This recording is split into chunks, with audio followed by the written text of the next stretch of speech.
Hi and welcome back to the Cheeky Crypto Podcast. My name's Chris and it's fantastic to have you back with us for another video. Now I am going to apologise straight up. I have got like the worst hay fever ever and this eye is pretty sore. So yeah, look, apologies up front. I hope you enjoy the video. We have a lot of really important stuff to talk through in today's video. The main thing being the fact that, you know, people are clueless within, I guess, regulatory positions and government when it comes to cryptocurrency and the benefits that it brings to the table. So we're going to dig into that, but we're going to have a look at like real positive stuff as well. But look, we're going to cover the most important aspects of the news for crypto as I kind of see it, and the stuff that I believe that our community needs to be fully aware of. If you enjoy this sort of content, mash up the like button, subscribe if you haven't subscribed already, tap in that bell, selecting all the notifications so you never miss a video. Right, let's get down to the desktop. Okay, so we're going to start here and we'll start with the negative stuff first, and like I guess the important stuff we need to be monitoring. And yeah, I think this is probably the top one at the moment. Crypto custodian Prime Trust teeters on the brink of collapse. And you know, the reason why I think this is so important is, you know, the consequence that it could have on the rest of the market. Like, I don't think it's going to be huge, but there are like stable coins like TUSD that we need to be looking at. There's some really interesting stuff happening there.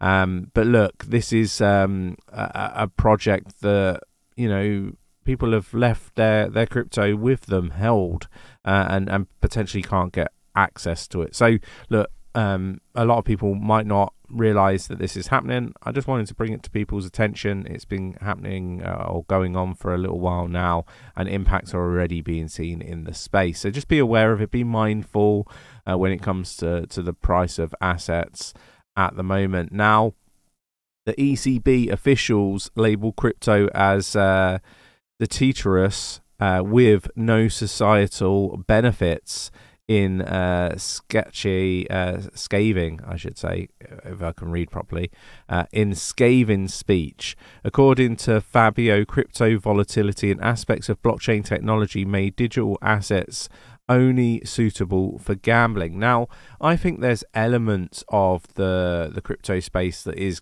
gambling, and I think that's like meme coins. I think, you know, a few NFTs, for example.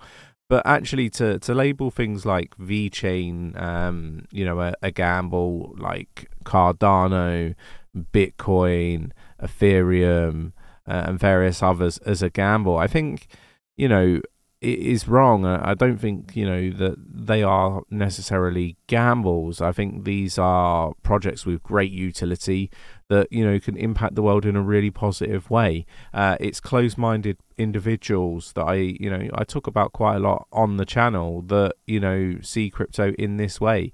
It's like they only consider, you know, existing you know, methods as the right methods to continue forever. And unfortunately, you know, as much as people don't like change, change is inevitable. Change happens, and things improve and develop in a positive way and improve people's lives for the better. And, you know, the likes of Cardano are going to do that with microloans, you know, in parts of the world where, you know, they're not banked, they have no ID, and so on. They have no access to the internet, for example, and the likes of World Mobile are going to connect the unconnected. So there's, you know, great benefits, and you know, societal benefits is probably the way and the words and terminology that they use. So, you know, there are huge potential changes that, you know, are positive for society. And we've got it here.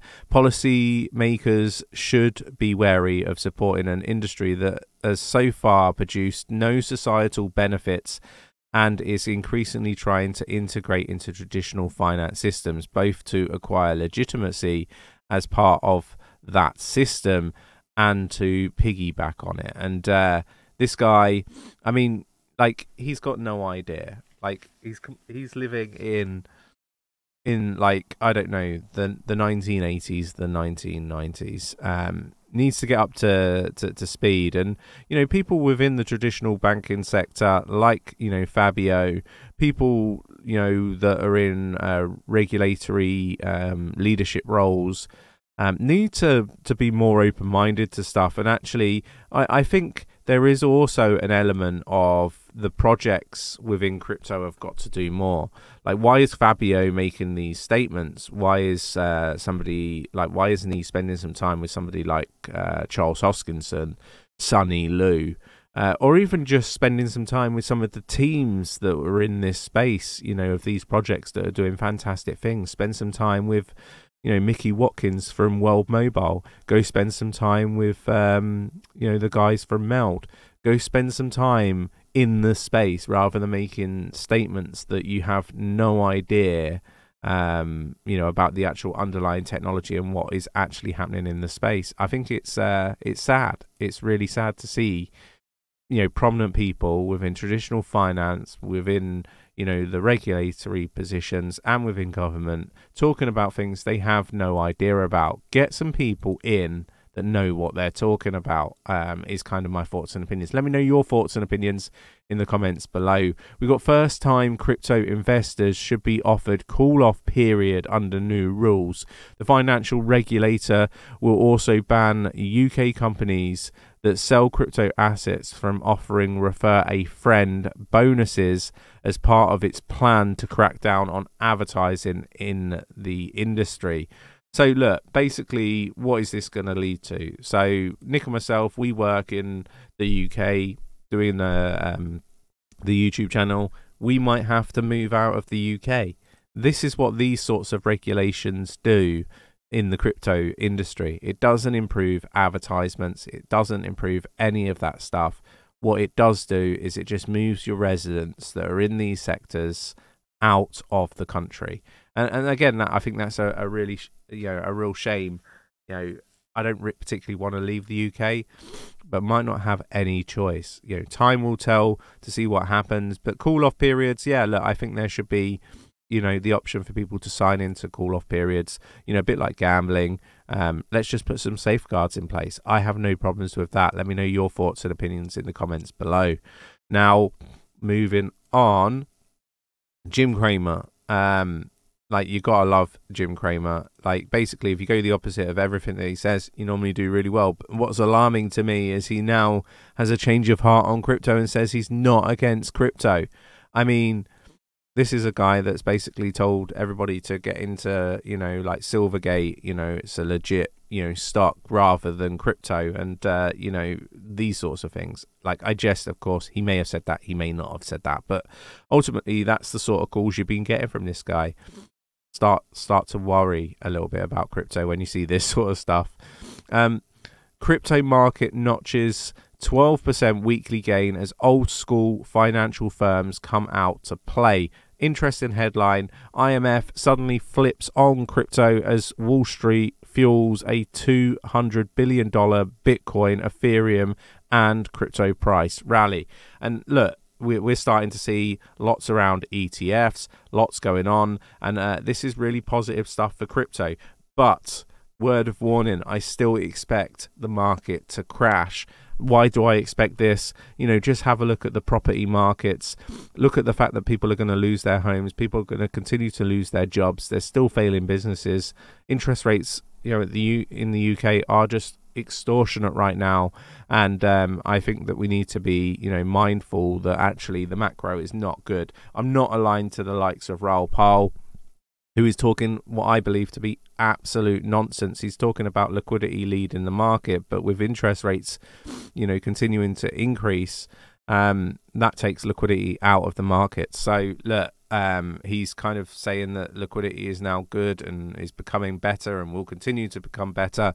Look, the Fed have paused. That's bullish for crypto. There'll be more liquidity for a little while, but when they pivot, I expect an almighty crash. It's kind of my thoughts and opinions on everything related to that.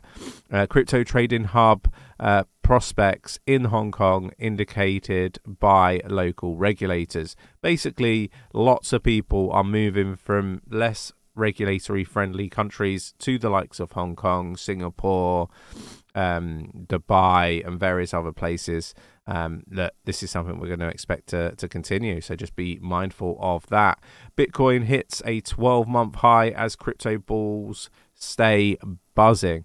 And look, this is because of, you know, the Fed pause. They did kind of say that they were potentially going to increase and do some more hikes, but actually, you know, it comes to light that they're probably not, may not.